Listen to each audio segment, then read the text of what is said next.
Puji Tuhan, selamat pagi. Selamat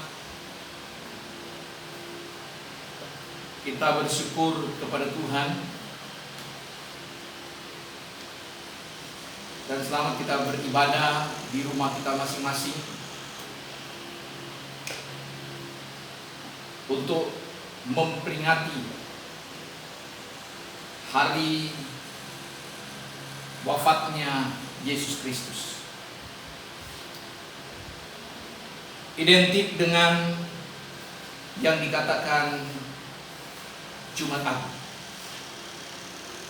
Saudara-saudara,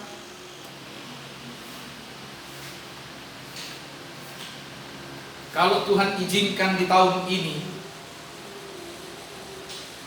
kita lagi boleh keadaan sehat dan diberkati Tuhan, boleh ada sebagaimana adanya,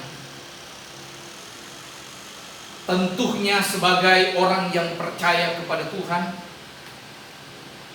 kita harus meyakini benar bahwa bukan oleh karena kekuatan kita, tetapi oleh karena kekuatan Tuhan yang dapat memampukan kita untuk kita tetap berada di dalam panggilan rencana Allah, dan kemudian kita ada dalam lindungan dan naungan Tuhan yang Maha Kuasa. Saudara-saudara yang dikasihi Tuhan,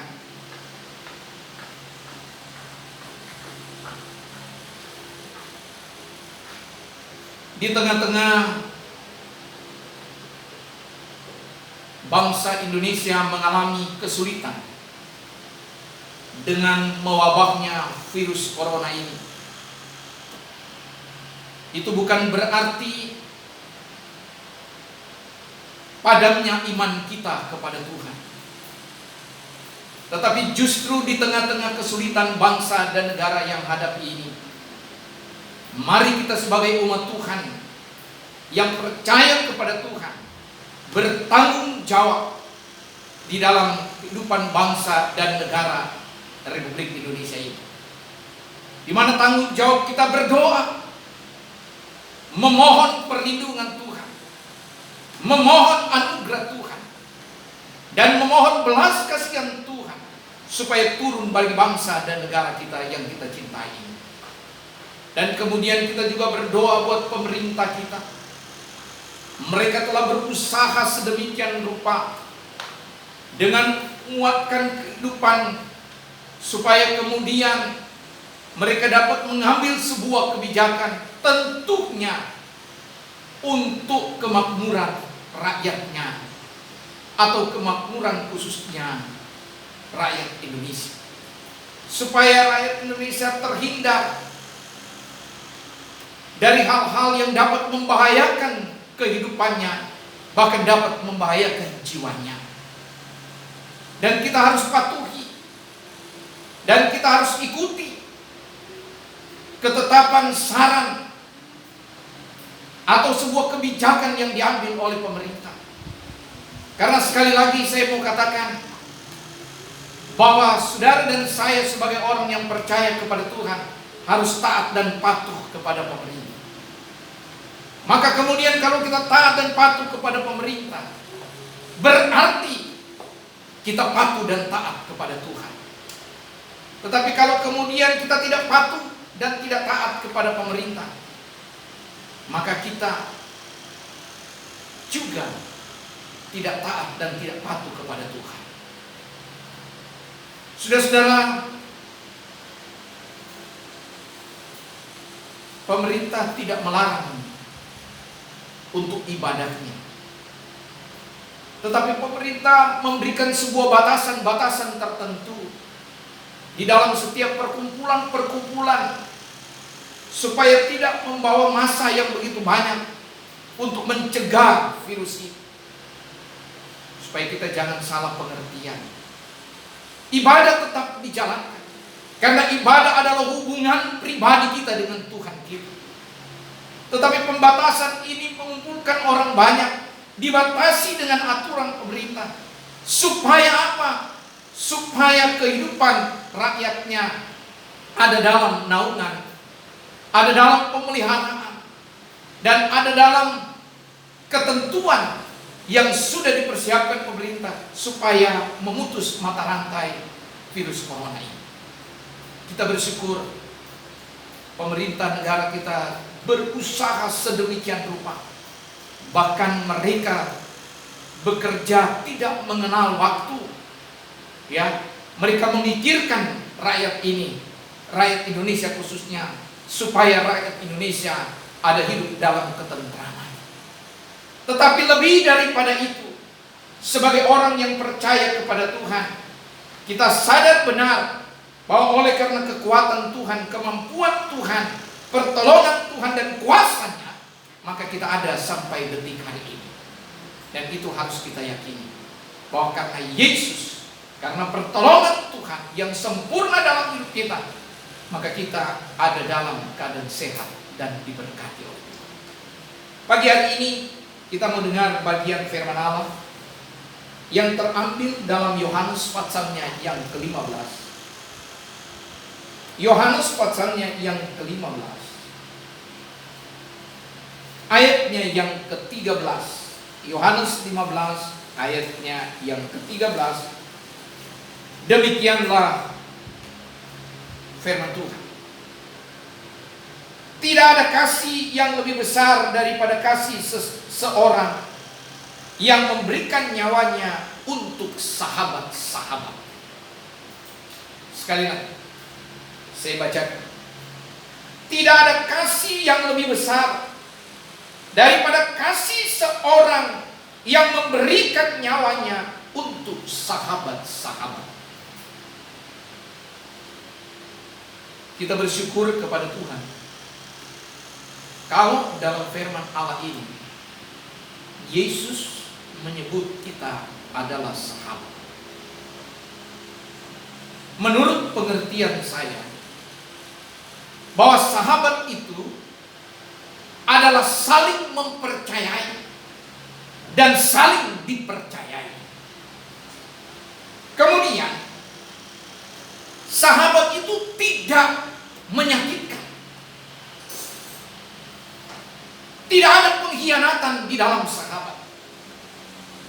Terbuka apa adanya. Yang seorang mengetahui isi hati seseorang, yang seorang juga tahu apa yang ada, yang lagi dipikirkan, dan apa yang ada di dalam kesulitan seorang sahabat itu. Terbuka apa adanya. Dan sahabat itu adalah sebuah kedekatan yang erat. Tidak ada batasnya. Tidak mempersoalkan statusmu. Tidak mempersoalkan dari mana engkau berada, dari mana engkau datang, dari golongan mana engkau ada, engkau berada atau tidak, engkau hidup dalam kekayaan atau tidak. Tidak memperhitungkan hal tersebut. Karena saling mempercayai, saling menghormati, dan saling menghargai. Dan itulah ajaran Yesus. Yesus mengatakan bahwa engkau, saudara dan saya adalah sahabatnya. Berarti seorang sahabat tidak bisa menyakitkan satu dengan yang lain. Dan pantang untuk menyakitkan. Dan pantang untuk berkhianat satu dengan yang lain. Yesus mau ada sebuah kedekatan antara manusia. Dia tidak memberikan jaraknya yang terlalu jauh, tetapi dia datang. Bahkan Alkitab berkata, dia memberikan nyawanya bagi manusia, bagi orang, bagi saudara dan saya, menjadi sebuah ketebusan. Supaya saudara dan saya memperoleh hidup dengan ditebusnya segala pelanggaranmu dan pelanggaranku di kayu salib. Itulah Yesus. Yesus menaruh perhatian penting di dalam kehidupan manusia.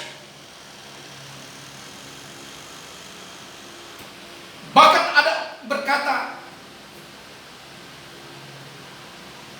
bahwa bahwa Yesus menjadikan manusia sahabatnya yang erat. Tidak ada sebuah perbedaan. Karena cara Yesus mengasihi manusia. Dan Yesus ajarkan, tidak ada yang lebih besar daripada seorang menyerahkan nyawanya. Kenapa Yesus lakukan itu? Karena dia mengasihi saudara dan mengasihi saya. Karena dia menyayangi saudara dan menyayangi saya. Dia sayang kepada saudara dan saya. Dia mengasihi saudara dan saya apa adanya. Bukan karena kita ada sesuatu, tetapi dia mengasihi kita dengan kasih yang sempurna.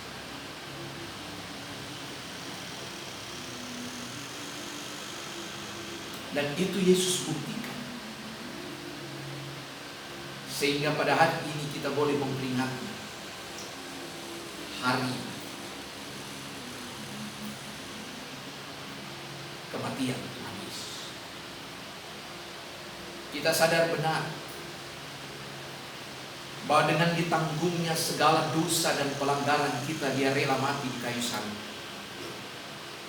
Karena supaya manusia dapat diselamatkan. Karena kita penuh dosa, penuh pelanggaran, penuh banyak hal yang membuat kita jauh dari hidup di hadapan kebenaran firman Allah. Tetapi kasih-Nya yang begitu besar, anugerah-Nya yang begitu besar, kemudian dia rela memberikan nyawa menjadi satu ketebusan bagi orang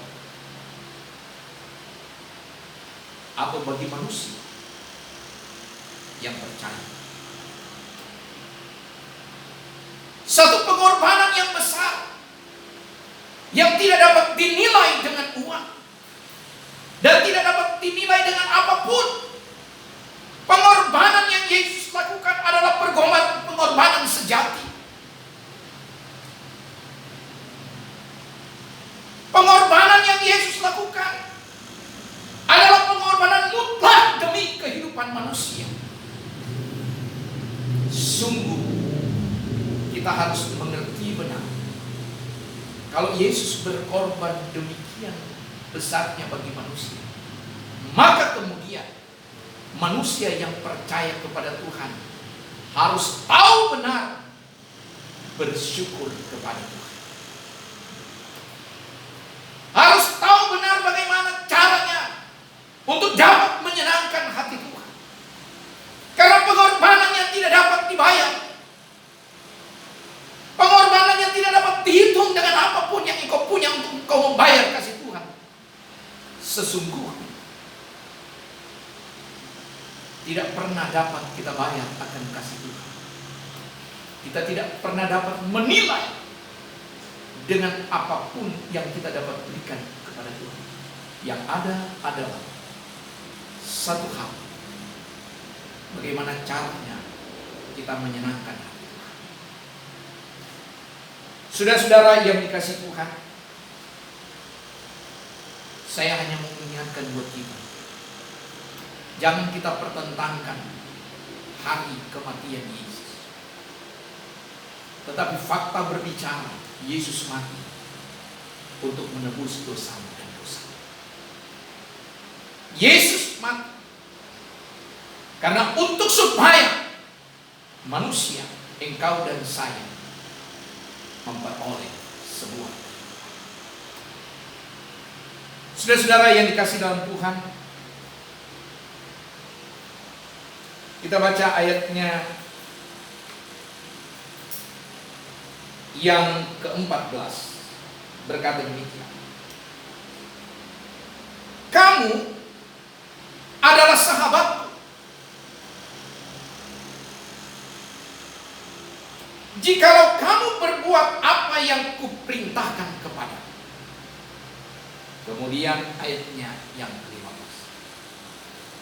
Aku tidak menyebut kamu lagi hamba, sebab hamba tidak tahu apa yang diperbuat oleh tuannya. Tetapi aku menyebut kamu sahabat, karena aku telah memberitahukan kepadamu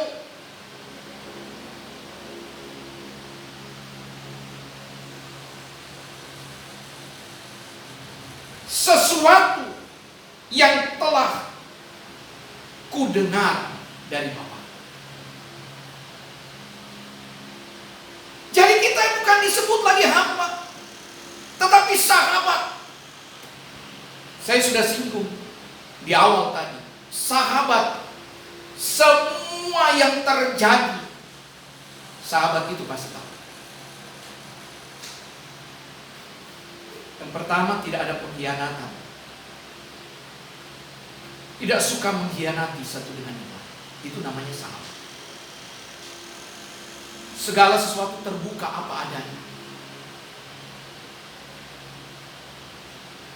Dan sahabat yang ketiga adalah sebuah kedekatan yang erat. Karena tidak ada curiga di dalamnya. Tidak saling mencurigai. Tidak saling menyakiti. Itu yang dinamakan sahabat. Kalau Yesus memperlakukan kita sebagai sahabat, berarti dia tahu karena kita tidak saling menyakiti antara Yesus dengan kita. Kalau Tuhan tidak akan menyakiti kita, tetapi bagaimana dengan kita? Adakah kita lebih sungguh-sungguh di hadapan Tuhan? Adakah kita lebih sungguh-sungguh menyerahkan hidup ini ke dalam tangan Tuhan, dipimpin oleh Tuhan dan menyenangkan Tuhan? Ataukah adakah kita lebih sungguh-sungguh justru bukan menyenangkan hati Tuhan, tetapi menyenangkan hati manusia, supaya engkau dilihat dan dihargai orang? Kalau itu yang terjadi, maka hari ini saya mau berkata buat kita semua yang ada di rumah kita masing-masing, ambil waktu untuk kita memohon ampun kepada Tuhan. Biar Tuhan yang nampak dalam hidup kita, bukan kita yang nampak. Biar Yesus yang semakin besar dan mulia agung adanya, supaya kita tahu bahwa kita ini tidak ada apa-apanya di hadapan Tuhan. Tetapi karena Tuhan sayang buat kita, Tuhan kasih buat kita, anugerahnya sempurna bagimu dan bagiku, karena Dia menyayangi engkau dan menyayangi. Oleh sebab itu, di dalam kebenaran firman Allah yang kita sudah dengar, kita mau berkata begini kepada Tuhan. Tuhan, kalau selama ini kami menyakitkan hati, kalau selama ini kami belum sungguh-sungguh kepadamu Tuhan, kalau selama ini kami masih suka main-main di hadapan-Mu, tapi hari ini Tuhan, kami mau ambil komitmen kami mau lebih setia, kami mau lebih sungguh, kami mau lebih taat, dan kami menyadari benar Tuhan, kalau sampai hari ini kami berada dalam keadaan sehat, itu bukan karena kami, tetapi semata-mata Tuhan kami tahu itu karena pertolongan-Mu yang sempurna. Oleh sebab itu, saya sebagai gembala sidang menyampaikan,